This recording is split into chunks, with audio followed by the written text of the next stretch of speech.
My incredible guest today, tech journalist, entrepreneur, and pioneer, the one, the only, Kara Swisher.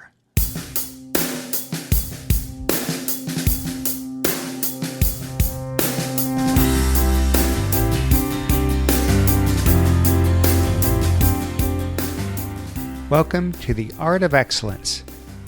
In the words of Aristotle, excellence is never an accident. It is always the result of high intention, sincere effort, and intelligent execution. I am your host, Glenn Zweig. Join me now as I dive into the lives and careers of world-class entrepreneurs, athletes, entertainers, scientists, thought leaders, and explorers to uncover the ingredients to their extraordinary accomplishments.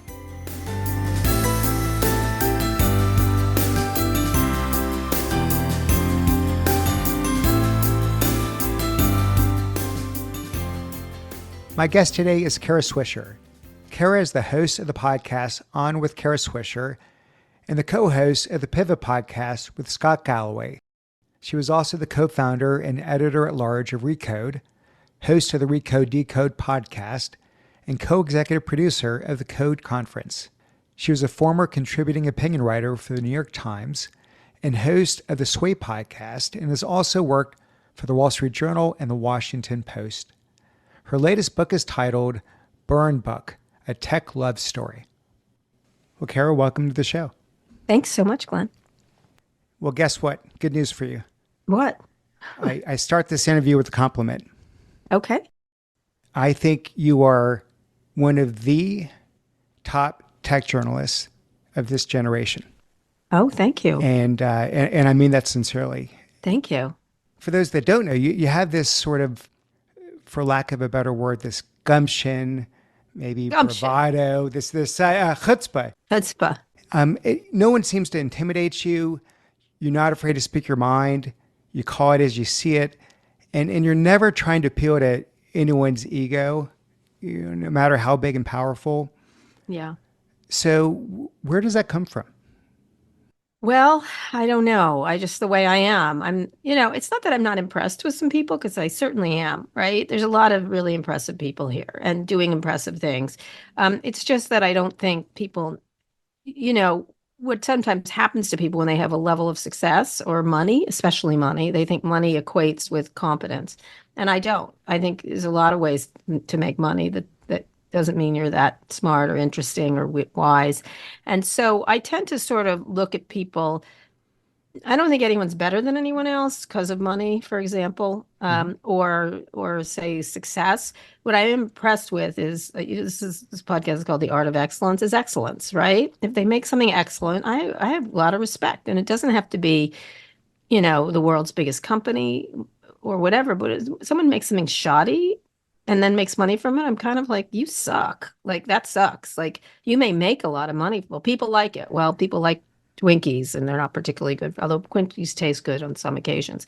But I'm impressed by excellence. I appreciate design, not just design, but even, I know it sounds stupid, but one of my favorite movies is Gladiator. I love it. And no one would call that excellent, but I would, because it really does deliver on that particular capes and sandals kind of genre, and that I happen to like. And so I like whatever people are trying very well to do in whatever genre they happen to be in. Yeah.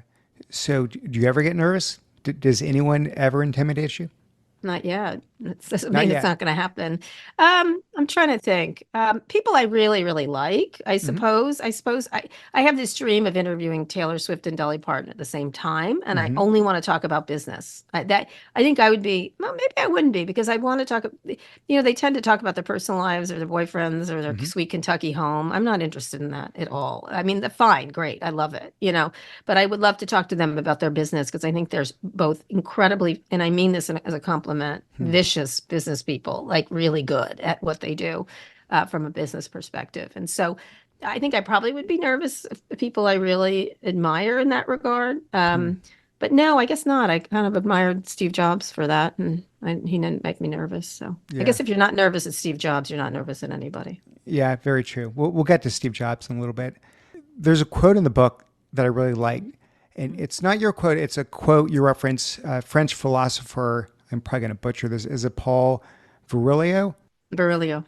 It's a great quote. It's my favorite quote. So what's now one of my favorites? Here we go.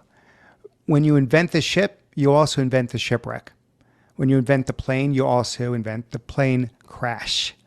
When you invent electricity, you also invent electrocution. Every technology carries its own negativity, which is invented at the same time as technical progress.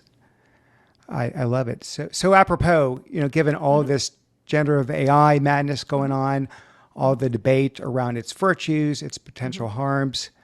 So curious how you think about it. Is it any different from the internet, social media, mobile, any transformative technology in terms of its potential for abuse? Sure. Yeah. I mean, it's to me, that's the heart of the book, that quote. There's a lot of quotes I really like in there that I'm using. I love the one from the poet. I never turned anyone into a pig. I made them look like pigs. Like they were pigs. They were pigs. I made them look like pigs. And I like that too, because I feel like I do that. I don't make them terrible. They're terrible. And I just tell you they're terrible. I describe what I see, not what I believe. But that quote is at the heart of the book, really, because I think one of the issues I had with a lot of technology people, not the technology, is that they never understood consequences, right? They could not imagine. They thought for some reason accepting and understanding negative consequences ruined their vibe in some way, ruined their ability to innovate. And I understand that on some small, immature level, that if you don't go for it, if you think about every accident that could happen, you're not going to do anything, right? You could become, stop. But that's not really what an adult does, right? An adult goes, okay, I'm going to do this anyway. I know this. And anticipation of consequences is, I think, at the heart of this book, is this inability by this group of people to anticipate consequences. And the thing is, one of the things that Silicon Valley and tech and Americans in general lack is any appreciation of history or memory of history, which is even more, not even appreciation, but memory. You have candidates right now going, slavery? What was that? Like, come on, stop it. Like, you sort of are like, we may not be responsible for it today, but it's certainly happened and it informs everything we do, right? It's not a blame game kind of thing. That's what they're worried about, people feeling that they're on the hook for it. And they are, to an extent. They're on a hook for what we do now, for sure. And so one of the things that's important for me in that book was to talk about the idea of responsibility as you do things, as you innovate. So no matter whether it's the old internet, whether it was electricity, we understood there were implications for electricity. People got electrocuted when electricity first came out. People were nervous about it. People abused it. There was all kinds of things. A sword. Hello, swords have killed a lot of people, right? Any technology that is significant, it has significant impact. And the internet, the people who created the internet really didn't want to hear that, because it really literally bummed their vibe, essentially. And so with AI, I'm not worried about the technology as much as I am about the people using it, and the people not anticipating bad people using it, right? Like, it's just like bad people will use it. So what are we going to do when bad people use it? They hate to imagine that. And all I do is imagine that. And but I also can imagine the good parts, right? They hate, meaning the founders, the entrepreneurs? In general, not everybody, by the way. This is not a blanket statement, but anticipation of consequences and the ability to accept your responsibility when dangerous things happen is not in their toolbox at all. And in general, there's certain particular people who get it, but like in general, privacy, what? That's in the way. Copyright, huh? And then if you say something to them saying, just a second here, let's think about the implications, they think you're trying to slow them down. And that's how immature people behave. And I sometimes use the word adult toddler, but that's an insult to toddlers, because toddlers have more self-control. I have toddlers, so now I know. I mean, I have a lot of toddlers. I've had them. Yes. I used to. We're a little bit past that point. I did too, and now I have new ones. So I have more kids. So I want to turn back the clock on you. So your father died when you were 5 years old. He was just 34. And my sense from the book is the memories, well, mostly faded to black if there were any memories. You were pretty young. Hmm. So since you didn't grow up with a father, it's sort of hard to know perhaps how that void affected you. And while I know you can never know what you never had, Sure. I'm wondering, did maybe the concept of the ephemeral nature of life shape you in some way? Absolutely, Yeah. 100%. I think a lot of people that resonated with me that I covered also had that experience. It's either Mm. with themselves, like Steve Jobs, who was dying for quite a while, right? He was sick for quite a while and he was sick during his most productive years, if you really think about it, right? The stuff that really happened here. He had an illness that was life-threatening. Hmm. I don't think he ever thought he was going to die. Well, he didn't have to die, but Yeah. that's another Yes, story. I Yeah. get that. That's another story. That's another story. Everybody has their journeys, right? But I think there's not a day that goes by that I don't think about my dad. I'm pretty Mm. old. I'm 60 now. And I do understand the void that it leaves and that it put in me at a very young age. And since I have so many kids, I do understand how well my kids know me at 2, right? And I was 5. And so Mm. the like my 4-year-old and I are bonded. Like can you imagine if I went away? Like it makes me sick to think about, but that has informed everything I do because I understand that life is ephemeral. And I think that's very hard for most people. And so therefore, I don't have that kind of time. And I think that does inform me when someone says something stupid to me, for me to go, that's stupid. Like, I don't have time for this. Mm. Like, let's get to the point. And I don't have time for the niceties that, not even niceties, the nonsense that people tend to put up with. I don't have room for nonsense. And so that's probably what drives me in a lot of ways, Mm. because I do think in terms of, I have this many days to live, or whatever that happens to be. I don't know what it is, but you're wasting my time. Like, and that, so I think that's one of the reasons.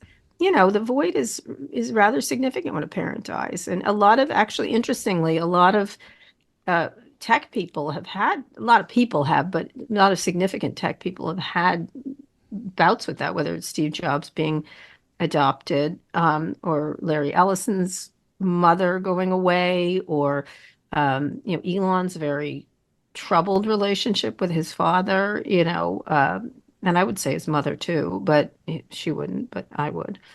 I think there's a lot of parental influence so I think about that a lot. I think about it a lot. Yeah. I lost my mother when I was in college. So it's been a while. Oh, still, it's young. That's young. And I don't know if this makes any sense, but for a lot of years, the grief was around the fond memories I would have of her. Hmm. But recently, it's more the memories I never even got a chance to have, if that makes Hmm. sense. Hmm. That I wish I had, Totally. that adult relationship. Yeah, I thought when I got married, I wish my dad was there. You know what I mean? Yeah, Just all kinds of stuff like that. The things that don't happen, right? yeah, You imagine them there. yeah. You said you're 60 years old. Hmm. Yeah, you're very young, 60, by the way. I know it's an audio podcast, but Yeah, I know. I do. I look young. People are surprised.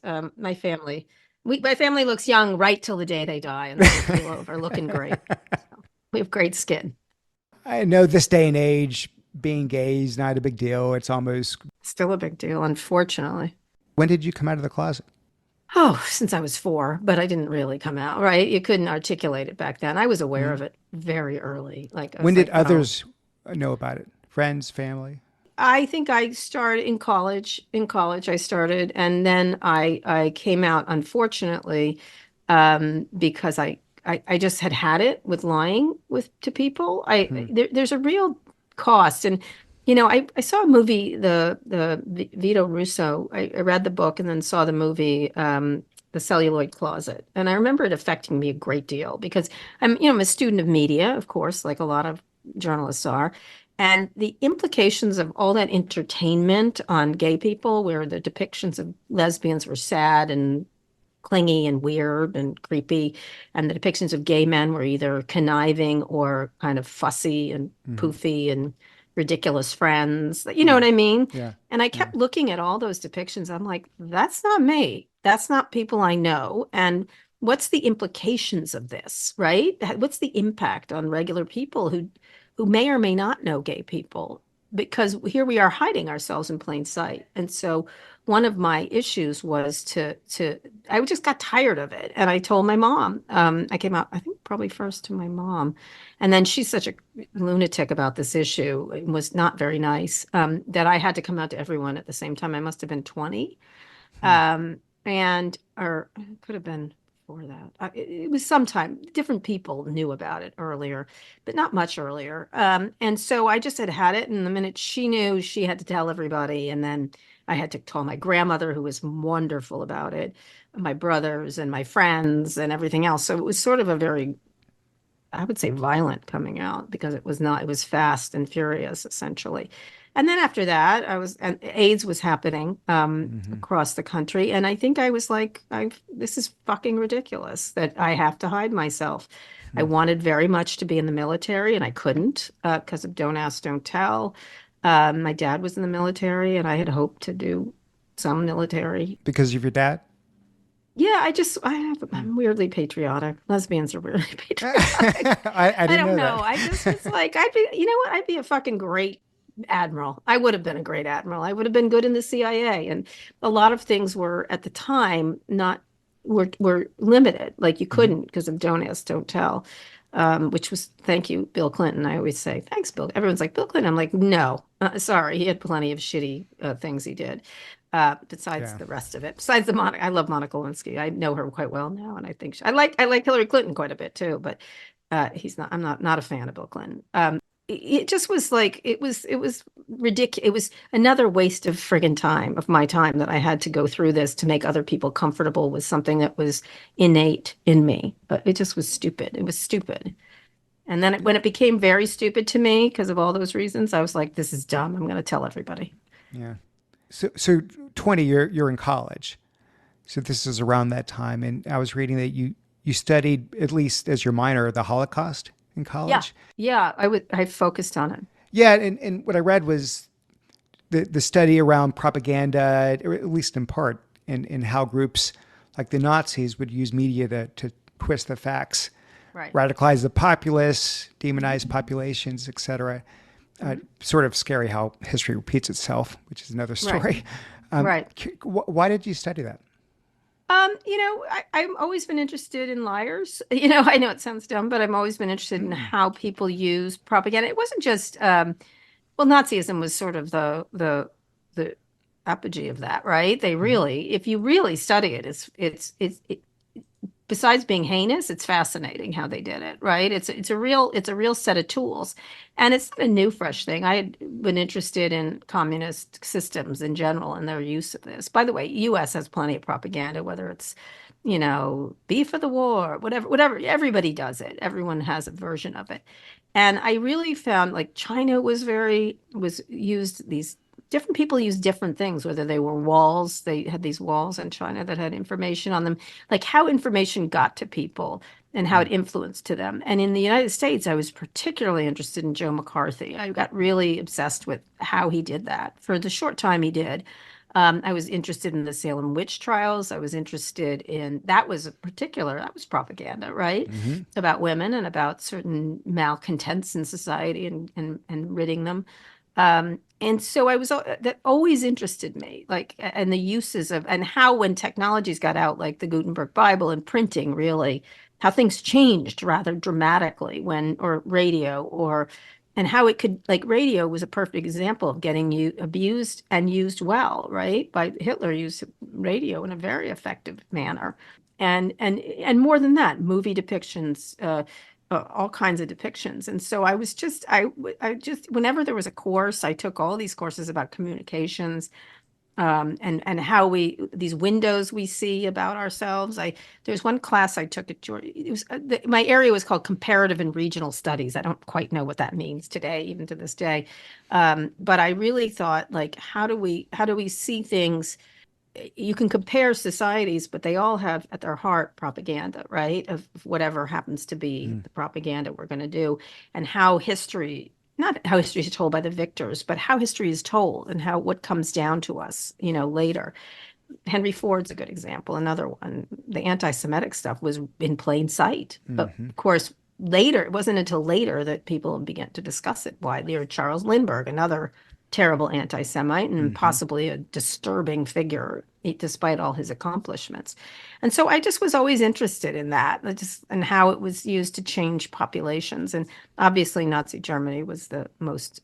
How did that happen? How did that happen? Right? Because it really, the population went along with what happened. And how did they do that? And I tried to look at it from not a necessarily a horrified perspective, though I certainly had that, but it's going to happen again. I kept, you know what I mean? Like it was inevitable that given how good they were at manipulating people and how easily people were manipulated, that once I saw the internet, I was like, oh, this will be bad. Oh, it's happening as we speak. And now you got every day. Back to generative AI. Now you got that overlaid on the internet, which if we could fast forward, you know how you can fast forward a podcast like 30 seconds? Sure. If we could just fast forward to November and just be past the next 10 months, I would love it, because I'm not looking forward to. Well, only thing I would say is people are aware of it, right? People are aware of the issue more than you think, right? I think that the people are, at least at the time the first one came out, the first time it was used, people got more easily manipulated. I think people are aware that it exists, which is a good thing, right? We can see that it's going to happen.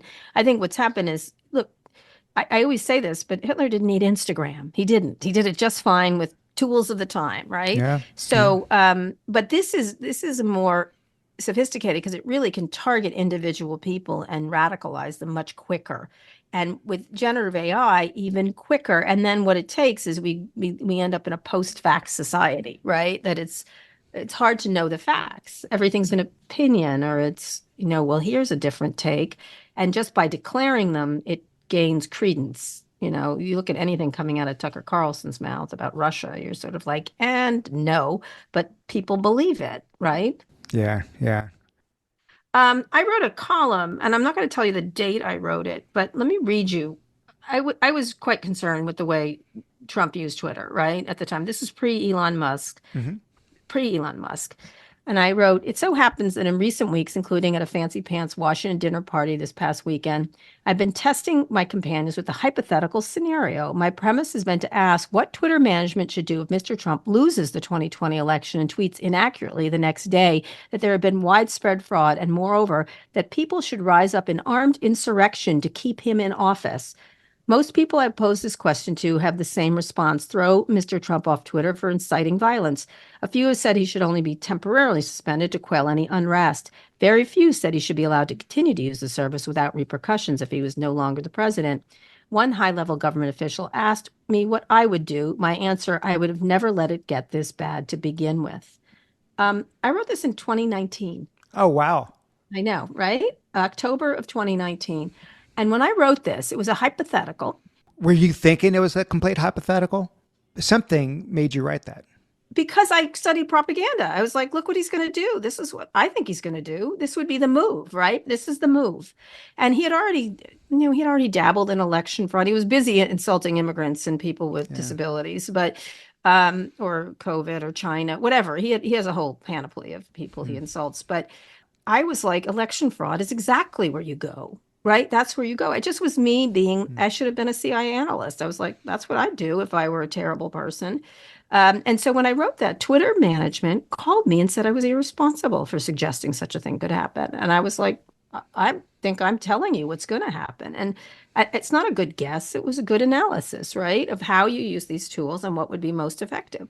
And so, at the time they said, this is wrong. How dare you say this? And I was like, for sure. It's going to happen. It could happen. You've got an incredible sixth sense. It's not. You just have to. It's not a sixth sense. It's all you do is say, what's he been saying? Like the same thing that I opened the book on. Like he's going to attack immigrants. He's going to do it. Like he said he's going to do it, right? And now all the tech people are like, no, he's not. He doesn't really mean it. I'm like, he really means it. It works. And of course, here we are today with the same nonsense that was happening before. But you're very good at reading people. Mm-hmm. So I'm going to actually jump to this quote, and this is a quote of yours, not some French philosopher. And this is about describing big tech moguls. Mm-hmm. Okay. Too often, Inventors are painted as heroic, with their faults glossed over in our accepted narrative. Most are damaged in a significant way, usually from early in their lives. Tech is littered with men whose parents, typically fathers, were either cruel or absent. By the time they grew to be adults, many were unhappy and often had some disgruntled tale of being misunderstood before they were proved triumphantly right. Most of all, the damaged ones shared one sad attribute. They all seemed achingly lonely. Mm-hmm. It's really powerful. Thank you. So this victim narrative, this is what fuels them? Some of them, not all of them. Tim Cook, I'd never say that about. And I wouldn't say that about Steve Jobs either. He gave as good as he got, right? Like he understood criticism. And it's so interesting that he's always seen as the volatile one. I'm like, today, I'd like some more Steve Jobs today, right? I'd love some, like, at least he would debate with you. If you look at our interviews over the many years, he debated. He wasn't mad, and afterwards he didn't get all pissy about it, right? I'd be like, I don't agree with you. He'd say, I don't know, and it was fine because he was an actual adult, so you could have a conversation and it wasn't personal. What happened with a lot of these people is because they're so wealthy, so ridiculously wealthy. And look, I'm a capitalist, I get it, but at some point they're gaming the system for themselves, like Elon's doing it right now as we speak. And it's not about their excellence; it's about their ability to game the system. And their emptiness has to be filled by praise by enablers, which I think there's plenty of people that are just the recent Wall Street Journal stories on Elon's drug use. They're all enabling him because and what I liked what the Journal did with this follow-up article was, you know why? Because they're paid by him. They're making hundreds of millions of dollars on that. So what's a little what's a little instability and problematic drug use among friends, right? That kind of thing. Again, I'm not fine. Take ketamine, but it looks like it's having some impact that's not good, right? It's a good friend would tell you that. And so I found a lot of them to have big, huge deficits in their upbringing. Possibly. I'm not a psychologist, but you could see I have lots of kids. I get it. And people don't have enough attention. And they replaced it with enablers and people who lick them up and down all day and an ability to fence themselves off from the population, right? Whether through they go from their cars, their expensive cars, to their planes, to their boats, to their houses, to their bunkers. You know what I mean? They create these environments. I call them cashmere prisons, and they have a lot of staff. They suddenly they didn't have a lot of staff, and then they do. Not all of them. Again, not all of them. Brian Chesky doesn't do this, right? He's with regular people. He's with his family all the time. What a wonderful family he has. But they do that, and it creates this sense of godlikeness, almost king-like, king or god or whatever you might imagine their lives to have been like, kings. And then when anyone goes, just a second, sir, they get angry. That's my experience with Elon, for example. The minute I said, just a second, sir, in a way he didn't like when he was trending towards COVID kooky and obvious drug use, it was things change. By the way, he used to argue quite a bit. He was one of the few that did. A good person who is, to me, a normal person is Mark Cuban, for example. He's very willing to engage with you and not think it's a constant attack on his personality. A grievance, I call it the grievance industrial complex. The richest people in the world, the angriest and most aggrieved and victimized is always a comical thing to watch. Let me ask you, Kara, why is it so different today? I mean, back in the day when I was in the Valley, and Steve Jobs, you mentioned, Bill Gates, a number of these. I kind of like Bill. He's okay. And not that they were lacking. He was arrogant. They were both arrogant, deeply, deeply arrogant. There was absolutely arrogance, for sure. But I felt that they were also very respectable in a sense. And you don't have the lack of a filter. You don't have them back in the day opining on topics outside of their industries or their businesses. What's happened today that these, I might have to go through every single one of them, but some of these leaders just feel that this is their right. Yeah. Well, Bill Ackman's the latest. Bill Ackman, expert on diversity. That guy, right? Come on, you're just a fucking that guy. He's a money maker. You're a moneymaker. That's what you do. And sometimes you do it well, sometimes you don't. That's pretty much. I know you have opinions, but you don't have to share them with everybody. It's like a guy at the bar just happens to have a lot of money, so we listen to him. Is it we just, well, I've got 100 million followers, therefore I must opine on everything out there. It's just, and it never used to be that way.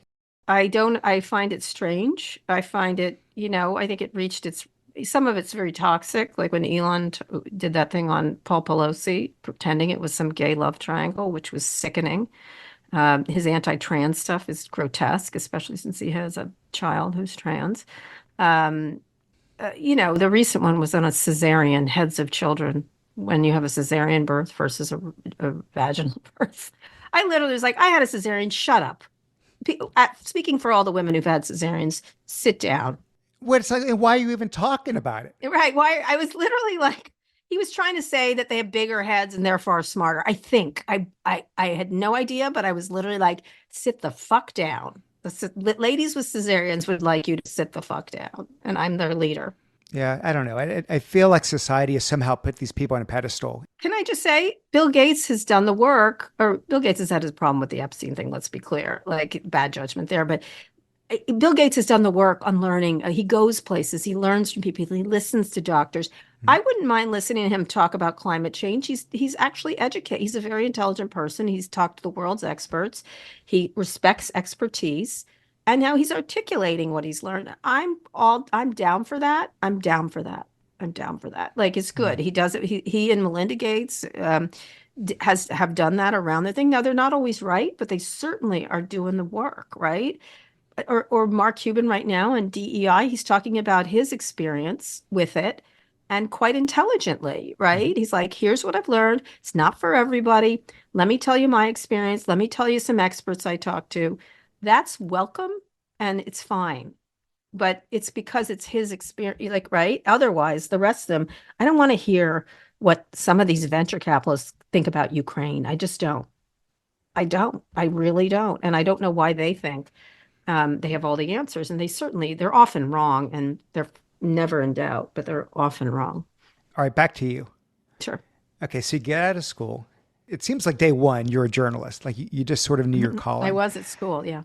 And one of the first people you worked for was John McLaughlin, who was a really big deal back in the day. He was. People don't remember him. And I do remember. And beyond being misogynistic, oh yeah, he was a sexual predator. He was. And you decided to come out on the record in the Washington Post, I believe, about his behavior. And we are talking decades before the Me Too movement. This was not something you do back then. It was incredibly brave, Kara. This could have easily cost you your career before it began. Indeed. So there's not a question here as much as just my admiration for what you did. Well, thank you. I just was like, this fucking guy, like I was in my 20s, I guess. Now, look, I wasn't conservative, so he was conservative at the time. By today's, he would be like a Bernie fucking Sanders. Like he wasn't conservative. He's the old conservative, right?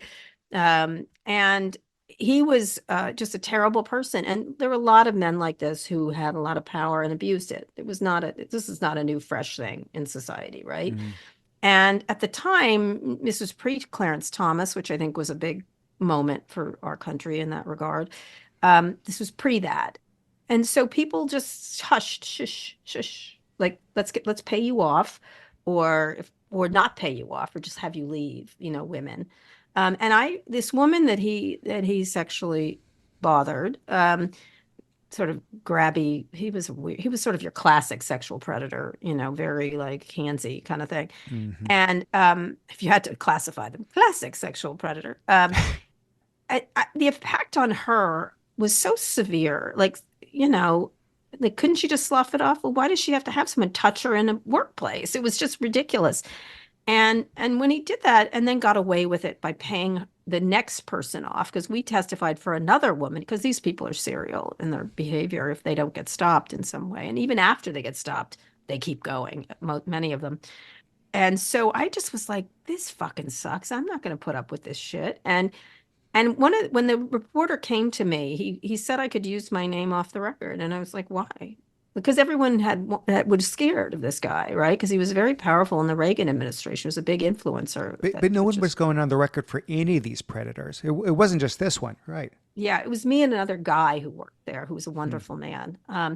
And it's easier for a guy to do that, right? And he didn't sexually harass me. So I had a little more like I saw it. Like I was like, and so if you're a witness to something like that and it didn't go to court, Hmm. you have a duty to say something, right? And especially when you're a journalist and you ask people to talk on the record all the time, how could you not talk on the record, right? That's to me was the thing. It was just, it had, I spent my life trying to, like, can you just say this as you versus anything else? And at the time, you didn't have credibility for women. For these people are like, oh, did it really happen? Did they flirt with, there was all, it still happens today.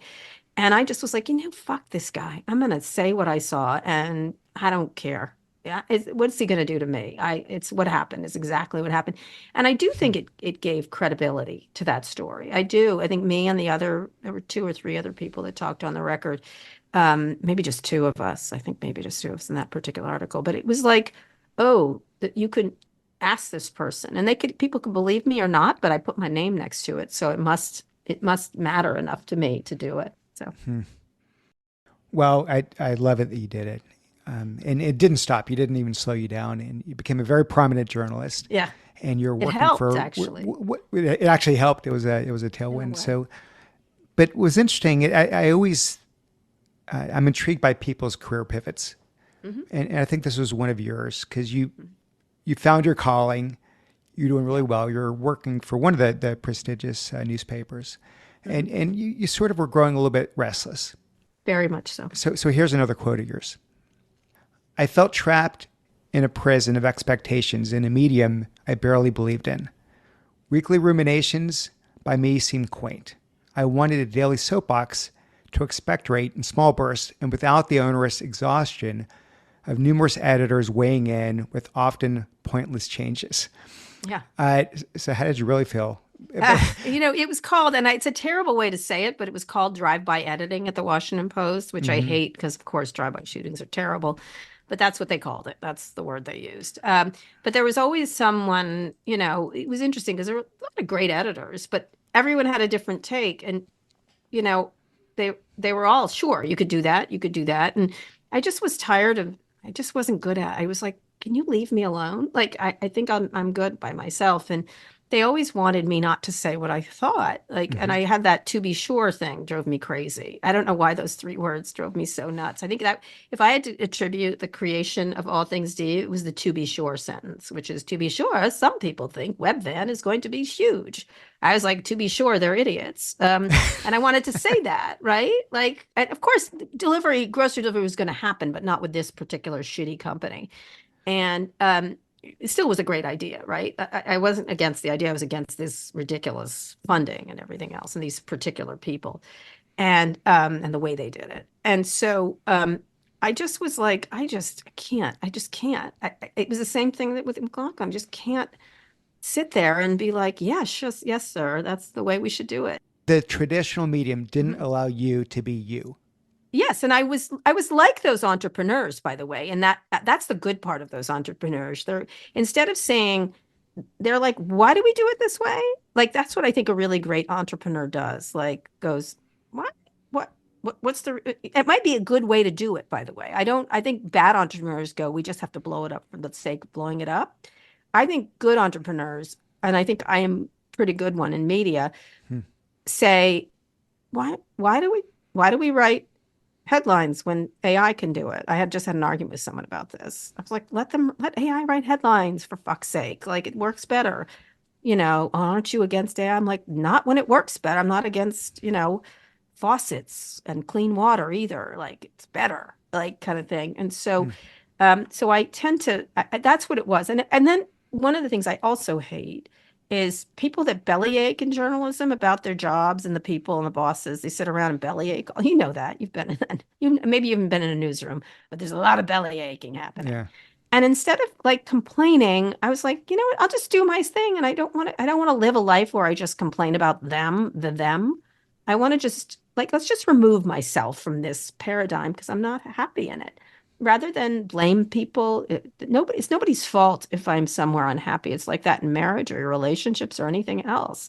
If you're in an unhappy relationship, you should get out. That's really what should happen, or Mm. fix it, either one. But if it's not right, you should move. And so that's what I did. And I just kept doing that. I even do that when I left the New York Times. I just stopped liking doing it. And I didn't like what I was making. And Hmm. I was like, and they were, you know what? I could have been just fine, just phone in and in, but I don't feel like phoning. Well, it's back to your life is short and don't waste time. It's Yeah. definitely a recurring theme. So you Yeah. partner with Walt Mossberg. He's great. What the best man in America. For those that don't know, again, another, I put the two of you Hmm. on your own pedestal in terms of tech journalism. So you started a couple conferences, right? There was Hmm. All Things Digital, Code, success right out of the gates. Hmm. What I thought was interesting is you innovated even around a traditional medium Hmm. like these conferences with a set of guidelines that sort of mixed it up a bit. So I was Hmm. hoping you could talk about what you Sure. did to shake things up. Yeah. Well, I was, so funny. We got attacked by the New York Times back then. And they, of course, went on to do tons of these things. They all do that. Mm. They're like, like, the creaky people do that. Walt and I had been to a lot of conferences was the economic engine for this, by the way, because it made a profit right from the first year. Like it was money like in our pockets, not our pockets, Dow Jones's pockets at the time. And so we had been to a lot of events, and they were either hopelessly compromised, meaning sponsors got to be on stage and and get to, peddle whatever piece of shit they were peddling, and which made it dull. Nothing is worse than dull to Walt and I. It was like, this is boring. And then it didn't do real journalism. And I think interviews you can commit real journalism doing great interviews, which we did over and over and over again at Code, and get real insights into people and entrepreneurs and have really interesting discussions. And so what we were doing, what journalists do in print. So what's the friggin' difference? And it's actually more interesting. And so we designed a conference that we wanted to go to, that like we wanted to attend. And one of the things we kept doing throughout it is innovating during it. Something didn't work. We had a game show one year. It was kind of fun. Then we didn't do it again. Mm. We did all kinds of demos. First they worked and then not so much. And then we shifted them. We had, we just constantly at the heart of it were the interviews. That never changed. Very active, aggressive, but not obnoxious interviews, because what's the point of that? It's just to score points. I don't get that. You don't score points by just being snarky. You score points by getting people to say illuminating things. And so, or problematic things like my many Mark Zuckerberg interviews, right? That was Mm. very revelatory of him. Whether he meant to that happen or not, it did. And people got to see him. Travis Kalanick said terrible things on stage, and look what happened, right? Because you saw him. Being able to see people for what they are is a really powerful thing for audiences. So anyway, so we just did that. And then we started the website, which was less lucrative, but not bad for a while there. We should have gone with subscriptions at the time. It wasn't possible at the time. It just wasn't possible at the time. And if I went back, I would have done that. But at the time, it would have been a failure. We started that and it did really well. And one of the things I did was exactly what I said, which was when, say, someone like an excellent media reporter like Peter Kafka, he'd come back and he'd say, oh, Comcast is doing this. And Kara, here's why. The here's why never makes it into stories, right? I want to hear the here's why. Thank you, smart person who just did the reporting. Explain to me why. And then the audience gets insight. Mm. And either he's right or he's wrong, but at least he's explaining it through reported analysis. And that's what we were trying to do, reported Mm. analysis in real time. You do seem to have this entrepreneurial wiring. Hmm. That's, I mean, take away the victim narrative and all the bad crap that these people are opining about, but you have a lot of that same drive that they do. I know these aren't mutually exclusive, but in your heart of hearts, at your core, do you feel like you're an entrepreneur or you feel Yes. like you're a journalist? What defines you more? There's a word that I hate. I forget who coined it. I have a feeling it was Jessica Lesson, but other people have said it, which is reporterpreneur, which is the Hmm. worst word ever. It's a really terrible word, reporterpreneur. No, I think you have to. One of the things I recognized early, given the business implications of what was happening, and I think I did see that early. I was like, oh, I was just texting actually with Craig from Craigslist. I was like, you're in the book, just FYI. When I saw Craigslist, I was like, oh, wow, that's a problem for the Washington Post. That's a big business. Classifieds were a huge amount of their business.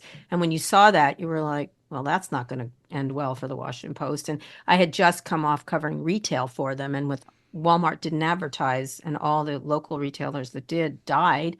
I remember thinking that's not good for them, right? Like I was always thinking of the business implications, and so it was natural that it would extend to me, and I think that's been a good thing. And you could see the media industry having to have change, and why not do it yourself? And so a lot of what people are doing now, whether it's Casey Newton from the platform or Jessica Lesson, we did that early. We did that early. We started that idea that a journalist could break free. We just didn't have the same tools that are available today. But, we were very early to that idea that Walt was the first star person in tech, right? He could move markets. Oh, if he liked your product, That's correct. that Right. Yeah. that was it was like Johnny Carson.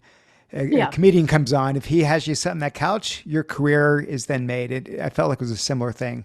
Very much so. And by the way, what I loved about Walt is opposed to other tech reviewers, either they were like grotesque fanboys, which is everything that they did was perfect, which it wasn't, or they were like snarky. Then there was a whole strain of like, this sucks, this sucks. And Walt, if he liked it, that's why he was so trusted, because he told people what he liked. Mm-hmm. And it was just his opinion. It's just, this is what I think after doing enormous amounts of reporting, enormous amounts of testing.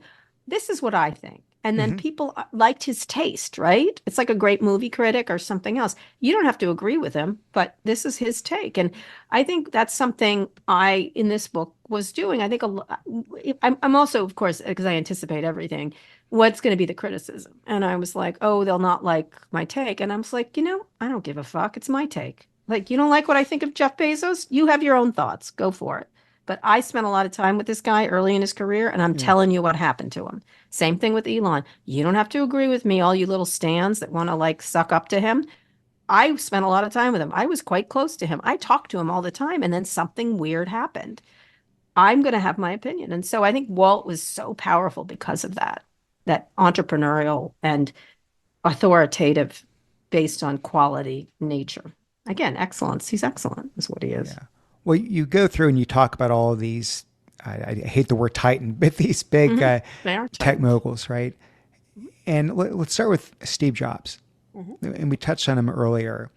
You said in your mind he is the most consequential figure in the modern tech era. So you do seem to have an admiration for him that rises maybe a notch or two. But why? Why Jobs? Just because of his ability to be so creative. I think if you go back to those interviews, creativity is number one on me. I'm like, he was very creative, and I like that. He also had a respect for art as well as science, right? He talked about that a lot. And it wasn't just, people are like, it's marketing. I'm like, no, it wasn't. Look at those products. You can see that he cares about design and art and the way things look. And it's not, if it was all flim flam, it wouldn't be the world's most valuable. You couldn't trick these amount of people this long, right? It's really good stuff, right? It's not the only stuff, but it's good, right? It's not the only ideas, but it's a pretty good record this guy has for hits. It's sort of like a movie maker that keeps making hits. You're like, at some point you're like, that's an excellent person, right? That's a high quality. Not everything they do is perfect, but boy, they've got a consistent, or a sports. I'm not a sports person, but No, he had a design aesthetic. He somehow had a pulse on what the average consumer would, which is a very, very hard thing to do. And he had his opinion.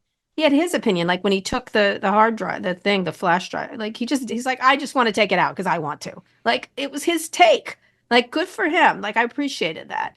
And he did that all the time. He takes things off the sides of the computers. Like, good for him. Like, and everyone got all mad and upset. And he just like, I don't care. He also anticipated so many things. His early interviews about privacy you go and watch those and you're like, okay, he saw it, right?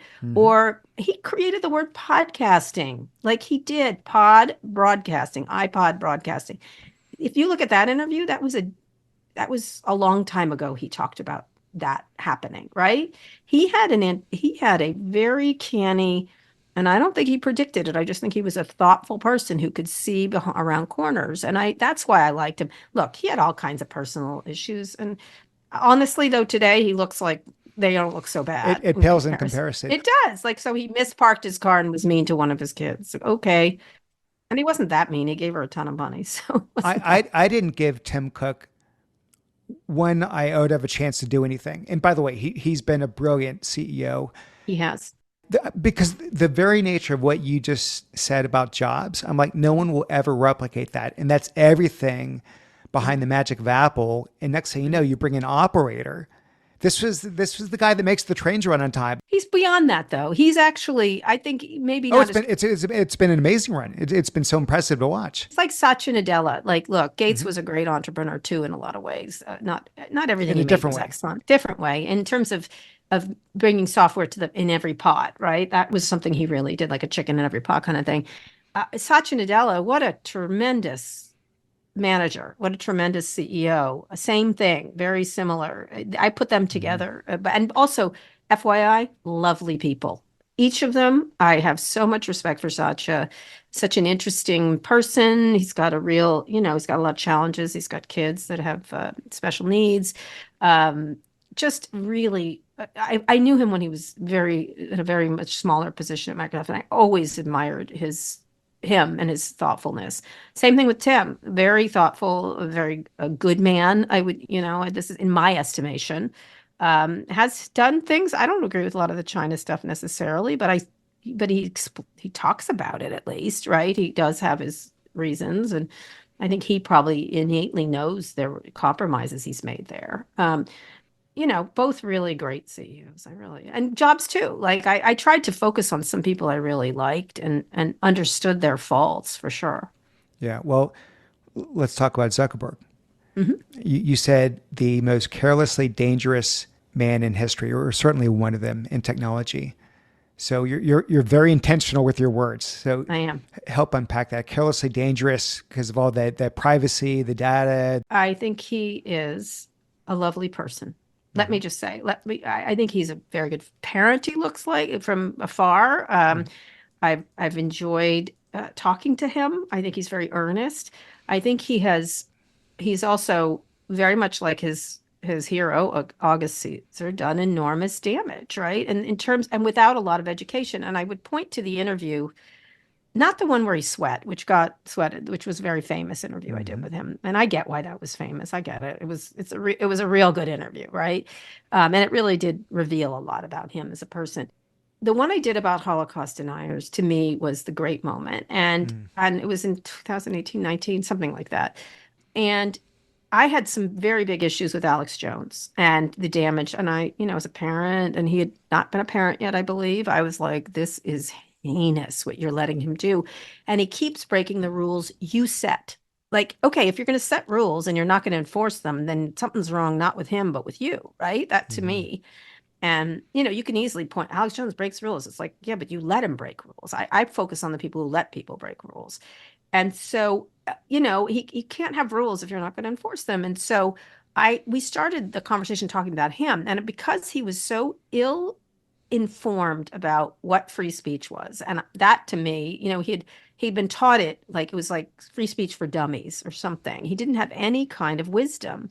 He was like, everyone gets to talk. I'm like, do they? By the way, you're not the government, so you don't have to. You can make choices, right? You can make choice. And I used to use the expression of tainted meat. You can choose not to sell tainted meat. You really can, right? You really can just say, not me, I'll let the other guy do it. And so, if you put any other thing in there, cigarette manufacturers, then it's so dead clear of what's happening here. And of course, he didn't have the intellectual training to do that, right? But except he had enormous power. You think they would have advisors, wouldn't you? They do, but they suck don't up listen. to them. No, they don't. These people, if you're paying someone, it's in their interest to agree with you. Yeah, It is yeah. ultimately. I had one Facebook executive saying, "How many times can I disagree with him, Kara?" And I said 159 billion. That's how many when he's wrong. But he can't. He's right. He couldn't. Right? He couldn't. He wouldn't have lasted if he did that. And so there's like Lincoln's the only one who listened to people who didn't disagree with him. It seems like, it's just, yeah, I mean, a lot of people don't, but the Yeah, stronger yeah. people do. And they are moved by it, by the way. And so he he put himself in an enormous position of power by having the dual stock structure, which tells you a lot about him. He wanted total control. Okay, great. Lots of people got to have that. So did the Google guys. So does the New York Times family, right? A lot of people have that. But then he didn't educate himself and know what he was doing. And then he wouldn't take responsibility for what had happened, right? No, it wasn't us. Zero chance there was Russian interference on. Are you kidding me? Where'd you come up with that? I remember when he did that. I was like, I wrote him. I'm like, where'd you come up with that number? Like, you just made that up. I think you just made that up. Like, I believe that's what just happened. Zero chance. Zero. Like, I remember thinking, like, that's a lie. And I think he just said it off the top of his head. I don't think he was trying to necessarily lie, but that's exactly what he did. So when we were having that discussion, he shifted the conversation from, because he didn't want to stick, because Alex Jones is such a heinous figure. He very quickly gets stuck in a swamp of terrible. And so he said, let's switch to Holocaust deniers because he's a Jewish person. And I was like, no, don't go there because I happen to know a lot about Holocaust deniers, right? He Yeah. does not. I studied it for quite a while. So I was like, oh no, this uneducated person is wandering over to an area I know a lot about. But I'll let him. Let's watch as he does this because I wanted people to see how incredibly ill-informed he was, and he was making enormous decisions for the populations of the world, right? This is the guy who's making decisions for you. So, and let me say again, nice guy. Okay. So I sound like Donald Trump there. So he starts to say Holocaust deniers don't mean to lie, which was astonishingly stupid. I don't get it to this day. I really don't. I don't either. And at that moment, it was if you listen to that interview, you can hear me thinking, are you fucking kidding me? Like, can you be this stupid? But I said nothing at the time because what I wanted to do there, and I thought it was one of my greatest moments of interviewing, I wanted people to hear his thoughts. So you understand what this person in enormous power, how he's thinking about this, because it's so wrong and so ill-informed. You need to know that. You need to see it. So he says as he goes on, and then, he gets in trouble. And I ran out of there. I published that mother as quickly as I could. Right? I was like, listen to this guy. Let's take a listen. And of course, anyone with any sensibility was like, what? What did he just say? And it wasn't a gotcha. Because I let him have paragraph after paragraph. No, he got himself. I don't know if what he was, and I'm not defending it. He didn't know what he was saying. Well, I think what he was, I could be wrong. I think what he was trying to say was these people aren't maliciously spreading lies. They actually believe it. But my point is, it doesn't matter whether they are stupid enough to believe it. They are maliciously spreading lies. It's like how many angels on the tip of a thing. This is my whole point. Because I was like, this guy makes these decisions.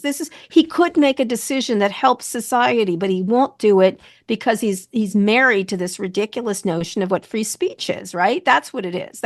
And I was like, you're not the government. The government shouldn't interfere with free speech. You can, sir, right? You are now peddling bullshit to the population, and it's very damaging bullshit. So 2 years later, after a flood, an ocean of anti-Semitism. Why do you think we're today where we are? I can tell you why. Because he refused to take it off at the time when it had the most impact, right? Because he's the only one who could have, right? He changed his tune and he took them off. So what happened in that? Did he get educated? He got educated. Oh, now I see. So we have to wait for him to learn something that we all knew. That's a dangerous position for any person to be in, is to have that kind of power and exercising it with no kind of wisdom. And to me, that was because, listen, again, this guy is I know people who don't like him are going to say he's a terrible person. He's not a terrible person. That's the problem. He's not a terrible person. Terrible people we can handle, right? We get it. We see them. But he has too much power. He had at the time too much power, too much influence, and not enough wisdom. And that was dangerous. And he was unaccountable. And that to me is always the death knell of a society. Yeah, you just said it, Kara. It's not intellect, which he's got plenty of. It's wisdom. He does. He's very It's smart. wisdom. which is lacking. So finally, Elon Musk, Mhm. you've said the most disappointing of all the tech titans. Mhm. And you certainly seem, I listen to you and Scott a lot on the Pivot, which I love. And you do seem to appreciate and maybe admire, I would go as far as to say that he is tackling some pretty audacious projects, Agreed. way more so than a typical entrepreneur. It's not like, oh, here's 140 characters. Yeah, it's not making a dry. I remember when someone brought me a dry cleaning online. I was like, go away. Right. Innovating dry cleaning. Wow. Do something that matters. And I think some people might have read, he just implanted the first brain chip through this company, Neuralink, where Right. to his credit, they're looking at how do you help. If, let me just tell you, he says, I'm sorry, at this point, his credibility is. But the fact that there's intent behind it around helping people that don't have use of their limbs, I guess. I don't know. So is it the fact that he just says idiotic things? He just goes on crazy rants. Is that, it's not about the lack of his entrepreneurial genius, I assume. It's more just about the role he's playing. Let me just say with Neuralink, look, there's lots of companies in this space. As if he's the first one who thought about this. There's companies actively doing this that are not him. He just gets all the attention that have implanted or are implanting near the top of the brain. There's like 7 to 10 really significant companies in this space. I didn't know that. They're doing, of course not, because he sucks up all the oxygen in the room. But nonetheless, very true. He says he's done it. Let me just contrast. Everyone thought Bill Gates was putting chips in your brain, and the MAGA people and the right-wing people lost their minds. Elon Musk is actively putting in people's brains, and people are like, "What a genius!" Those same people, and you're like, I thought you didn't like this. Would you like it? Like, it's crazy. That to me is nutty. Like, Bill Gates never put a chip in your brain. Elon is putting a chip in your brain, but this guy is an evil fuck, and Elon's a genius. Like, just let's put that out there for people to understand. Secondly, I do like his efforts. He was the one person. The reason I was attracted to him and called him a lot was because he was doing interesting things, whether it was space or the cars. Everyone else was doing stupid things, and I was bored talking to them. And he was doing cars. That's an important issue. Space, an important issue.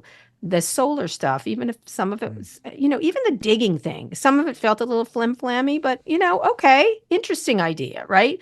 It was like, go under cities. I've been a proponent of building under cities. Like, I get it. Like, hard to do.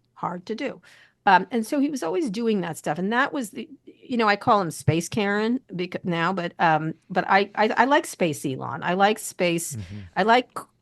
I don't like car Elon as much as I did, because he has competitors now, and he's just being, petty and obnoxious about his competitors when there's some great competitors. If he really cared about the industry, he'd be thrilled he has competitors. If he really cared about humanity, he'd be thrilled there's a million new people, and he should take a bow and for pushing them, but he doesn't, because he's relentlessly competitive and relentlessly insulting of other people's achievements. In that way, he reminds me a little bit of Bill Gates in the old days. And one time Bill Gates said he said about Google, what's it, a bunch of colored letters on a page? Who said that? He did to me and to Walt. Yeah. What's it, a bunch of colored letters on a page? I was like, oh my God. And then the iPod, he said, it's a white box with a hard drive in it. It's trivial. And so my answer to him was like, well, if it was so easy, why didn't you do it? Just asking. Exactly. Asking questions. Of course, they created the Zune, which was a terrible product. Which was a hard drive in an ugly brown box that was misshapen. So getting back to Elon. Yes. So he does have this incredible, he is inspiring in a lot of ways. And that was the good part. And then something went, and it's not because I don't agree with his politics. Look, he doesn't have any, I don't even know what they are. What are they? He's just mad at everybody, right?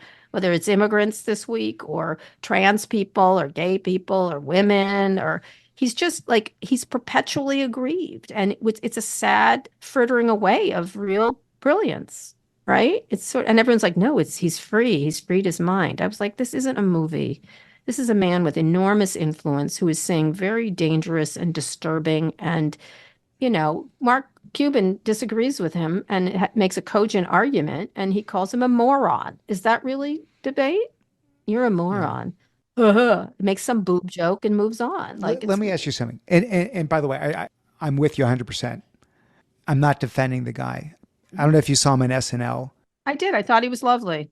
Yeah, and he came out, I think, for the first time in public saying that I forget if he used the term, he's on the spectrum or he's got Asperger's or Yeah, whatever it there's is. always some excuse. I'm not defending the guy, Right. but is it possible that he doesn't even appreciate the gravity of some of these things that he says? No, It's not. no, Okay. because at this point, here's the deal. Everyone treats him like a man-child. He's an adult. He's 52 years old or whatever. He's an adult with 2,000 children. Stop it. Stop Mm, babying. Stop juvenilizing these adult men, right? That's to me is like, and the only reason they're doing this because he's super rich and he pretends he's Iron Man, right? He's not.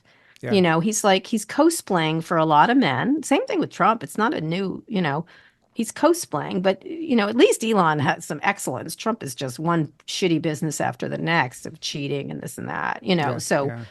at least the guy does have accomplishments. But why when you're in this position, the world's richest man, or maybe not this week after the Delaware court, you've got all these assets to spend your life insulting people and being disagreeable in a way, dunking on people. That's what he likes to do, just dunk on people endlessly. Like he does it all. And especially people who don't trans people. Really? Like, come on. These are people who have had a hard time. Maybe they're mad about the way they've had a hard time. Is this the greatest use of your great mind to dunk on trans people? It is not. It is not. You can do it, but you're not striking a blow for woke culture, hive mind virus. He has everything he's such a drama queen about everything. And that's Yeah. what's Yeah. exhausting. It's like, world is at risk. The reason he's doing this so he can be someone said something to me, and I'll finish on this. Was the guy who wrote the Facebook book. It was made into the social network, that Yeah. guy. Yeah. Yeah. Yeah. So he said Elon thinks he's Ready Player One and our world is a video game and he is Ready Player One. He's the number one. Hmm. So everyone else is dispensable. And that's sad. Like here's a guy with enormous talent, enormous assets, enormous brain power. And because he didn't get hugged enough as a child, we all have to live with his problems, his personal problems, and they're writ large. And he's hiding them as a bold speaker of truth when he's just a really sad little boy Yeah. who wasn't loved enough, I guess, or something. Like, but guess what? He's 52 now. So I'm sorry for that sad little boy, but I'm not sorry for the 52-year-old. I wish Yeah. he would stop it. And Yeah. not even grow up. It's like, what are you doing with your incredible assets? And that's why it's disappointing. Yeah. You know. I liked New Elon quite a bit. I did. And I know he had all kinds of married. And people would give me a hard time for liking him back then, but I did. Yeah. Yeah. Well, people change, unfortunately, sometimes not for the That's better. correct. Yeah. So, Kara, you had a stroke Yeah. when one of your kids was about the same age you were That's correct. Yeah. when your father died. And you were mentioning how one of the early signs for you was when you were talking to yourself while writing, the words came out weird. What a terrible way to die writing about Yahoo. Well, Nobody would have known, but I just think about that a lot. I know this wasn't the intent of that passage, but it got me wondering about this habit you have of talking to yourself out loud as you write. So is that like a technique? No. What's in your head to what's on paper? You just do, do you always do that? Nah, sometimes at the time I was tired and Yahoo had Okay. yet another disaster. And I was like, oh, this fucking company, what the hell? And I just talked out loud, like, what a fucking mess this company is. And as I was typing it, I was like, do I have to write yet another Yahoo fucks up story? Like it was about the 100th article and you sort of watch Yeah. this company fritter itself away. And so I was talking out loud. I was like, oh, for fuck's sake. Like sometimes when I write some stories, I'm like, are you kidding me? It's often, are you kidding me? Why am I wasting my time doing this? And so that's what I was doing. Like, what another clusterfuck over there. And so I was just talking out loud and it was just funny. It was about that company. It was a one-off. I like to try to dissect what makes people so successful in what they do. And we talked about the not caring what others think and following your gut and not having a filter and all these things. You've also got this uncanny ability to get people to open up. Yeah. Because without knowledge, without insights, there's no scoop Sure. and there's no Kara. How do you do that? What's your approach? I think people, one thing you said, not care. I do care. actually. That's why I am the way I am. I don't, it's not that I don't care. It's that I don't care for idiots. That's different. I mean, you don't care what other people think. That's correct. That is born because I was gay, and then people don't like you because you're gay, and you're like, you're an idiot. For that's just seems stupid. Mm. You cannot like me because I'm mean or because you don't like what I say, but because I'm gay, sorry, I'm not gonna. You don't get to do that. I don't let you do that. I don't care how religious you are. It's ridiculous. It's like not liking someone because they have brown hair. Okay, you're an idiot. So in terms of getting people what to say, is that one, I think I'm actually very fair. I let people talk. I'm like, explain yourself. If you have this opinion, explain. I really do give people space. Two, I've stopped. I was started off much more snarky. I'm not. I'm more funny than snarky. Like Mm. I play with them a little bit. Like I treat them like human beings, and I accept and I don't let them stay on their talking points because I think most smart people hate talking points. They hate saying them. They want to they it sounds like that Tom Cruise movie, Few Good Men. He wants Hmm. to say the truth. They want to tell you the truth, right? They do. They want to tell you. They want to say they did the code red, right? He wants to say it. Um, and I do think people want to say what they think. I think they do. I just feel they're nervous about it. And the other thing is I don't let them not do that. And so when they say something that seems on talking point or it doesn't seem true, or they say something that is not factually correct, instead of using, which I think is a shitty technique by interviewers, is like some people say this is that people, they do that. They do the Yeah. Trump kind of thing. Some Yeah. people say, and I say, I think that's wrong. And that is wrong. And I think you're not telling me what you really think. And I just say it to them. And I Hmm. think people are so unnerved by that Hmm. that they're like, oh, fuck it. I'll just say the truth. I'll just say what I think. Right. And I do think it's a relief for smart people. I do think my interview style is, I'm like, come on, really, really? That's what you're going with. And then I give them an opportunity to do their best work. I think that's one of the things I do. Yeah. And no one else does it. No, they don't. I don't know why. So kudos to you. It's great. People don't. They do. Oh, they also do suck up. Or they either do gotchas or suck ups. I'm always like someone who's good interviewer. I think John Swan is quite good. Chris Wallace has some really good techniques. Christian Amanpour is quite good. Jake Tapper's really getting there. He might have a career. George Stephanopoulos did a really good interview the Yeah. other day. You can be Yeah. respectful with that idiot JD Vance, who used to not be like that, FYI, just having spent time with him way back when he was a Yeah. I tech loved his person. book. Yeah, well, he was a tech person. He worked for Steve Case for years. What he did is he was trying to have a respectful discussion, and then when he spewed all kinds of nonsense, he just said, "That's friggin' nonsense. I'm not here to listen to your lies and nonsense." And he just said Mm. it. And I thought that was not snarky. He just was like, "This is untrue. Stop Mm. it." And I think that was really good. Like I think people are dying for that. And if you do it Mm. in a way that is factual and say, Christian's truthful, not neutral, I kind of liked. Not everyone agrees with it, but I do. I'm like, truthful, not you can have a take. And I think reporters for years have pretended they didn't have an opinion or a take based on reported analysis. And I just say, I've talked to 100 people and I'm going with this after I've talked to these people. And I'm putting in some of my biases, etc. And I think audiences appreciate that. I do. They love it. Well, that's what makes you you. That's your brand. We'll wrap on this, which is Okay. back to the podcast, the art of excellence. I always like the guest to define that word, excellence. What do you think of it? Oh, it's an important word. It really is. I like that. The reason I was attracted to coming on here because I think it's true. I think people doing your very best to get to the heart of something is excellence. Doing your very best to create something fresh and new. Hmm. Doing your very best to get it right. And it doesn't mean you always do, by the way. Like people are so easy. People dunk on people so easily now. Gotcha, this and that. And now everyone gets to do it, right? On Twitter or social media. But I think excellence is pursuing high quality, wise, whatever you're making, whether it's a croissant or it's a podcast, with the kind of integrity that I think stands out in today's world of dunking and quick fixes and things like that. And if you Hmm. make something excellent, it lasts. It does last and it resonates with people. I like it. That's a long-winded saying. No, it's great. I always read the books of people I interview. I absolutely love this book, and the content's great. But I don't think I appreciate how amazing of a writer you are. Thank you. It was funny. It was insightful. I had a blast reading it. Thank you so much for doing this, Kara. All right. Thank you so much. What a great interview.